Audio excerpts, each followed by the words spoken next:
주님의 보혈로 깨끗하게 씻어주셔서 우리의 심령을 맑고도 환하게 만들어 주시고 또 이 세상의 어둠에서부터 구원하여 주시는 주님의 은혜가 언제든지 여러분과 함께 하시기를 간절히 축원합니다.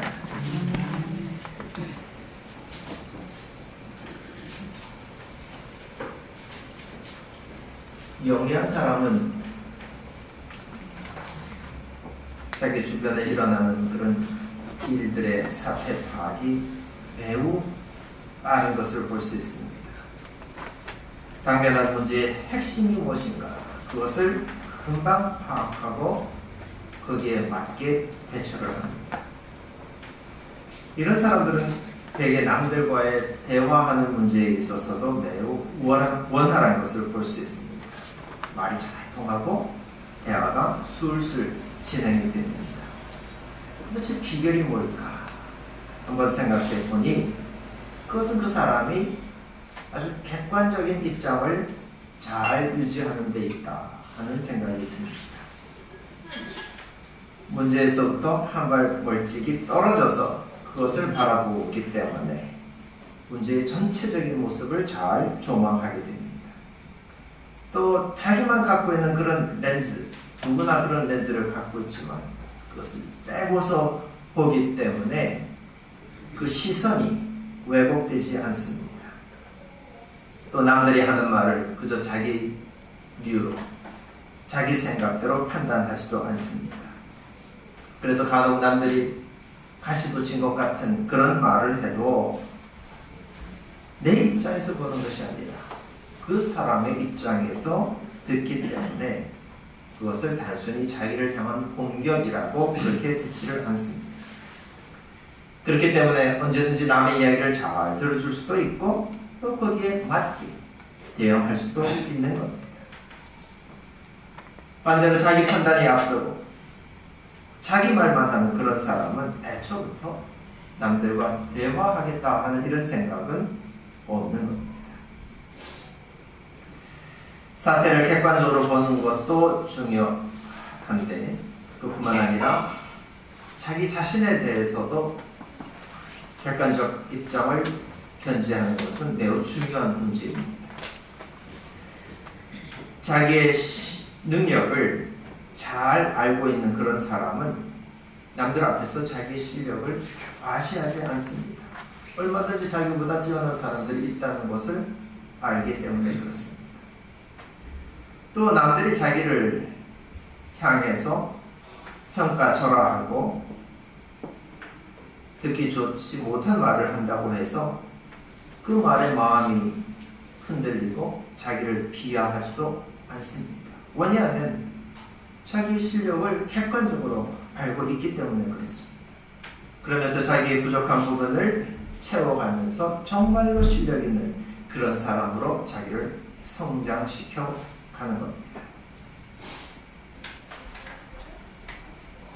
우리 신앙의 세계에 있어서도 객관적인 시각을 유지하는 것 매우 중요합니다. 하나님과의 관계에 있어서도 내 렌즈를 가지고 하나님을 바라보면 안 되는 겁니다. 자기 중심적으로 사고하는 사람은 하나님께서 일하시는 그 문제에 대해서조차도 제대로 인식하지를 못합니다. 내 소원을 들어주실 때까지 내가 끝까지 기도하겠다. 마치 신앙이 좋은 것처럼 보이지만 하나님의 뜻에 대해서는 귀를 닫고 있는 그런 모습입니다. 그러니 하나님께서 기회를 주셔도 들을 귀가 없기 때문에 그런 사람은 은혜를 온전히 누릴 수가 없습니다. 아멘 하는 그런 믿음은 우리 안에 하나님을 향한 신뢰와 또 하나님이 하시는 일에 대한 그 소망 가운데에서 주님께서 어디로 인도하시든지 그 일을 우리가 전적으로 수용하는 것입니다. 그렇게 하나님의 손에 이끌림을 받는 그런 사람만이 자기의 한계를 뛰어넘을 수가 있습니다. 신앙의 힘이라고 하는 것이 무엇이겠습니까? 자기의 한계를 분명히 알고 있음에도 불구하고 도전을 하는 그 자세가 신앙의 힘입니다. 자기 능력만으로는 그 일을 성취할 수 없다는 것 알고 있습니다. 그러나 믿음이라고 하는 것은 그런 상황 속에서도 하나님께서 함께 해주시면 능치 못할 일이 없다 하는 그 사실을 인정하고 그리고 도전하는 것. 남들은 그 일이 무모하다고 말할지 몰라도 믿음으로 나서는 사람에게는 결코 그렇지가 않습니다. 이성을 잃고 감정에 치우쳐서 그렇게 어리석게 판단하는 것이 결코 아닙니다. 거기에 하나님의 뜻이 있다 하는 것을 깨달았기 때문에 그래서 성도는 지극히 이성적으로 그렇지만 그 안에 마음속에서는 불같은 열정을 안고 그렇게 자기 인생을 도전하고 이어가는 것입니다. 오늘도 주님께서 여러분의 영혼에 진리의 빛을 비춰주실 때에 잠에서 깨어나고 기지개를 활짝 펴고 그의 신비로운 인생 도전을 결단하게 되는 참으로 은혜의 시간이 되시기를 간절히 축원합니다. 하나님의 마음이 사울에게서 떠나버렸습니다. 하나님께서는 사무엘에게 이새의 아들들 중 한 명에게 기름을 부어서 새로운 왕으로 세우라 말씀하셨습니다. 그런데 그 말씀을 들은 사무엘은 그 말씀대로 실행하기가 마음에 내키지를 않았습니다. 왜냐하면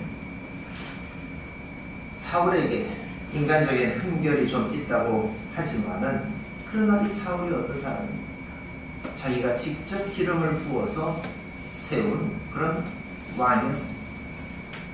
이스라엘 백성들 중에서 사울만큼이나 준수한 인물의 사람을 또 찾을 수 있을까? 그것도 미지수였습니다.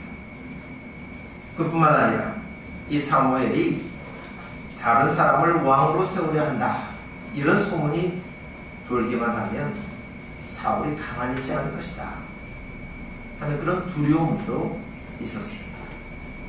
그러자 하나님께서는 직접 방법을 알려주시면서 사무엘이 이새를 찾아가도록 독려하셨습니다. 사무엘은 하나님께 희생제물을 바친다 하는 핑계를 대면서 이새가 살고 있는 베들레헴으로 갔습니다. 이 일이 얼마나 위태로운가 하는 것은 이 사무엘을 맞이하러 나온 장로들이 사무엘을 향해서 예언자 선생님, 좋은 일로 오신 겁니까? 이렇게 떨면서 묻는 이 장면에서 드러나고 있습니다. 라마라고 하는 성에서 머물고 있던 이 사무엘이 사울의 얼굴을 다시는 보지 않았다, 이렇게 성경을 기록하고 있는데, 그런 상황 속에서 이 사무엘의 움직임은 사울 입장에서는 매우 예민한 정치적인 행동으로 인식되었기 때문입니다. 사무엘은 장로들을 안심시킨 후에 이새의 아들들을 만나보기 시작했습니다. 첫째 아들 엘리압을 보자마자 사무엘은 이 사람이 하나님이 정하신 인물이구나, 이렇게 생각을 했습니다. 왜냐하면 그 엘리압의 외모가 너무나도 준수했기 때문이었습니다. 그러나 하나님께서는 그 엘리압을 선택하지 않으셨습니다. 이렇게 해서 7 아들들을 다 만나보았지만 하나님께서는 그들 가운데서 아무도 선택하지 않으셨습니다. 사무엘이 다른 아들이 더 없느냐고 물었을 때에 그제서야 이새는 양떼를 치러 나간 막내 아들 다윗을 언급을 했습니다. 사무엘은 다윗을 불러오게 했고 마침내 그 어린 다윗에게 기름을 부었습니다. 그리고 그때부터 하나님의 영이 이 다윗을 감동시켰습니다. 이 일은 하나님의 눈이 사람의 눈과는 다르다 하는 사실을 보여주고 있습니다. 사람은 겉모습만 가지고 판단을 하지만 하나님께서는 나는 겉모습이 아니라 그 사람의 중심을 본다, 이렇게 말씀하셨습니다. 중심이라고 하는 것은 곧 마음을 가리킵니다. 이 사람의 마음이라고 하는 것은 욕망이나 그런 악의가 깃드는 그런 자리가 될 수도 있지만은 또한 믿음과 용기가 자리 잡는 그런 자리이기도 합니다. 또 하나님께서 하나님의 영을 부어주셨을 때에 그 신령한 영이 깃드는 장소도 바로 마음입니다. 사람들은 남들의 그 마음속에 감추인 것을 알 길이 없지만 하나님께서는 사람의 마음을 꿰뚫어서 그 속에 무엇이 있는지를 다 살펴보십니다. 그래서 하나님께서는 그 마음을 감동시켜서 두려움을 이기게도 하시고 또 믿음의 도전을 강행할 수 있도록 또 도와주시는 겁니다. 아버지 이새조차 염두에 두지 않았던 이 어린 다윗은 이렇게 하나님의 영에 감동된 다음에 골리앗을 물리치는 장수가 되었고 또 노래를 부르면서 악령을 몰아내는 참으로 신령한 신도 될 수 있었습니다. 하나님께서 행하시는 이런 신비로운 일들에 대해서 사람들이 그것을 보고 아주 순전한 마음으로 받아들이면 얼마나 좋겠습니까? 그런데 사람들은 이런 일이 일어나도 먼저 의심하고 저항할 생각부터 먼저 가지게 됩니다.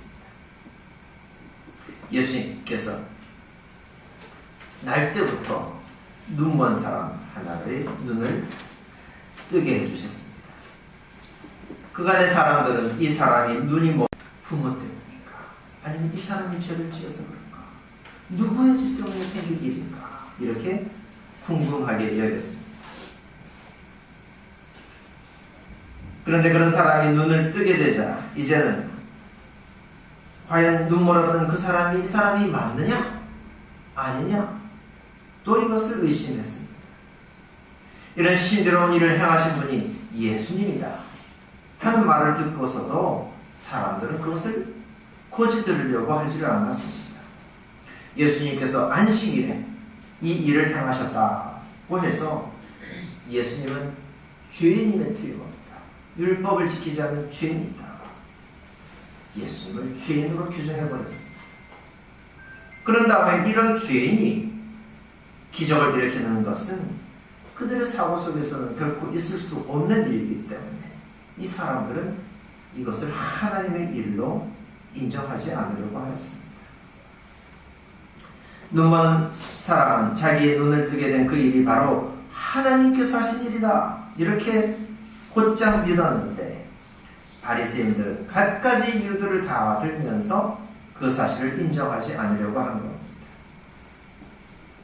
모세의 제자로 자부하던 자기들의 권위에 그야말로 흠집이 생겨나는 것을 이 사람들은 견디지 못했던 겁니다.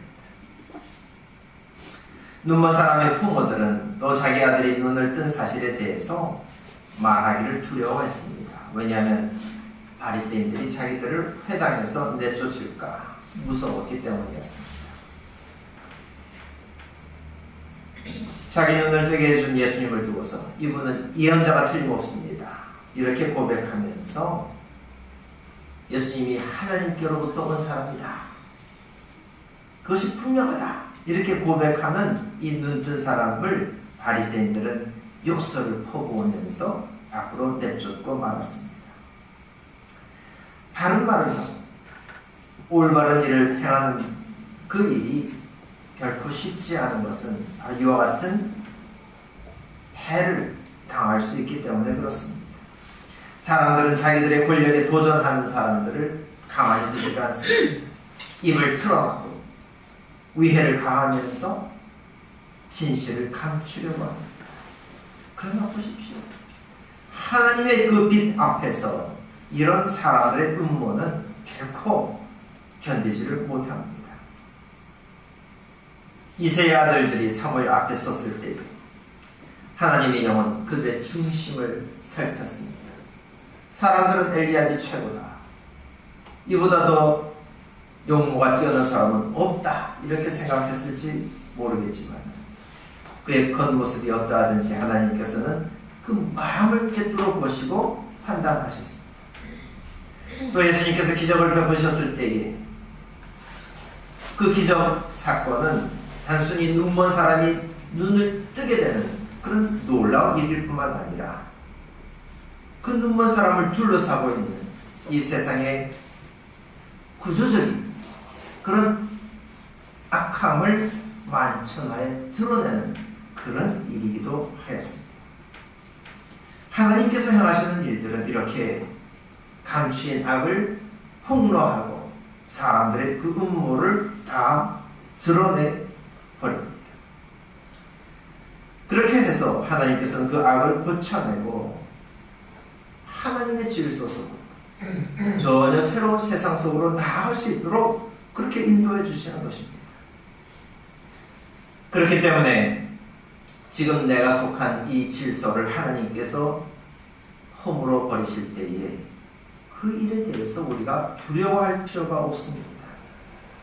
사람의 생각을 뛰어넘는 하나님의 지각을 전적으로 신뢰하고 받아들이면은 그 순간에 우리는 자기 자신을 고칠 수 있을 뿐만 아니라 하나님께서 열어주시는 전혀 다른 새로운 세상을 맞이할 수 있게 되는 것입니다. 그래서 바울 사도는 이르기를 잠자는 사람아 일어서라. 죽은 사람 가운데서 일어서라. 그리스도께서 너를 지금 환히 비추어 주신다. 이렇게 말씀하였습니다. 예수님께서 비추어 주시는 빛이 어떤 것입니까? 예수님은 하나님의 뜻이 무엇인지를 우리에게 온전히 밝혀주시는 진리의 빛을 비추어 주셨습니다. 하나님께서 우리를 얼마나 사랑하시는지를 알게 해주시는 사랑의 빛을 우리에게 비추어 주셨습니다. 이 빛 앞에서 세상이 갖고 있는 그 미움과 분열은 견디지를 못합니다. 전통과 또 윤리라고 하는 그 이름 아래에서 남을 차별하고 사람들을 소외시키는 그 악한 권세는 일순간에 폭로되고 마는 것입니다.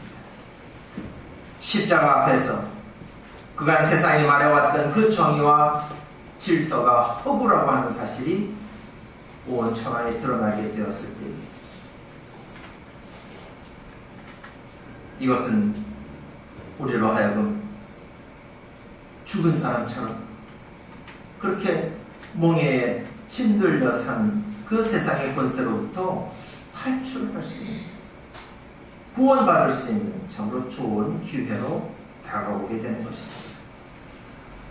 이제 우리는 열매 없는 어둠의 일에 끼어들 것이 아니라 오히려 그 어둠을 폭로하는 빛을 비추는 자로 살아야 하겠습니다. 하나님께서 기뻐하시는 일이 무엇인지를 분별하면서 빛의 열매를 맺는 그런 사람으로 살아야 되겠습니다.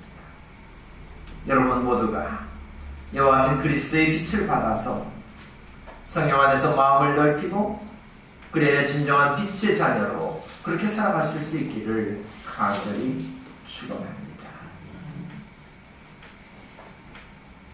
말씀을 정리하겠습니다. 바울 사도가 이르기를 어두움을 폭로하여라. 어둠의 일에 끼어들지 말고 오히려 폭로하여라 하고 촉구하였습니다.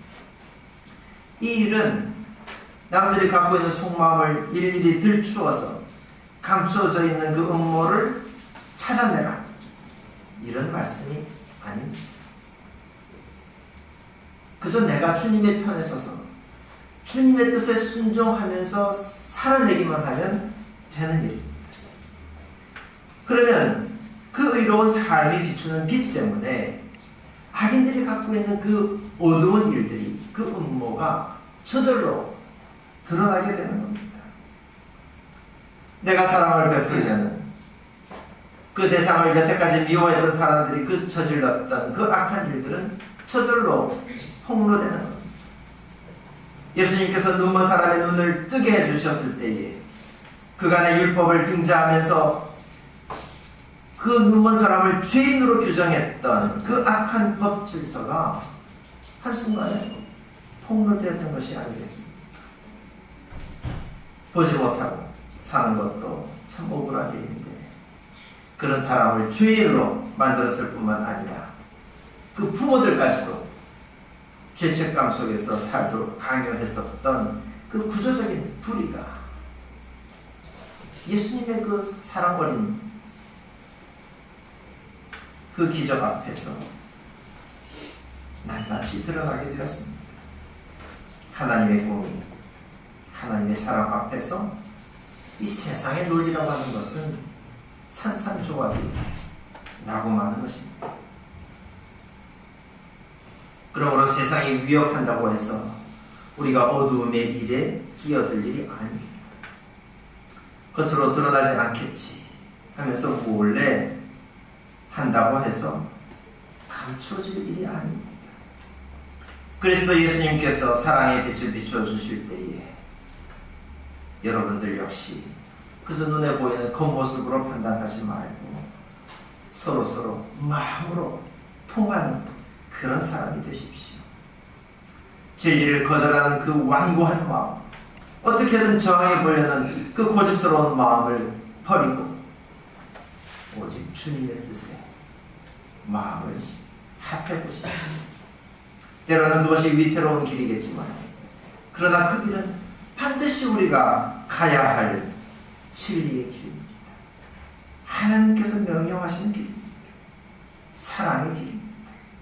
그러므로 빛의 자녀답게 용기를 내십시오. 이제 세상 모든 사람들 앞에서 여러분 축복의 말을 하고 인정하는 그런 말을 하십시오. 그때 일어나는 정말 신비로운 일들을 목격하면서 사십시오. 그리스도 예수님께서 비춰주시는 그 빛을 온전히 받아서 이제는 온 세상을 환하게 밝혀낸 그런 광채나는 존재로 살아가시기를 주님 이름으로 축원합니다. 기도하겠습니다. 자비로 보신 하나님, 연약한 저희들을 불쌍히 여기시고 사랑의 빛으로 비추어 주시니 감사드립니다. 참으로 주님의 사랑 앞에서 내가 외쳐왔던 그 정의와 그 윤리는 참으로 허무한 것이었음을 깨닫게 됩니다. 주님이시여, 주님의 사랑을 붙잡고 우리도 서로 사랑하는 자로 살아가게 하여 주시옵소서. 우리를 이 어둠의 일에서부터 구원하시려는 주님의 뜻을 우리가 깨닫고 감사드립니다. 우리들 역시 이 세상의 어둠의 일을 폭로하고 사랑의 빛으로 온 세상의 평화를 일구어내는 빛의 자녀로 살아가게 하여 주시옵소서. 예수 그리스도 이름으로 기도하옵나이다. 아멘.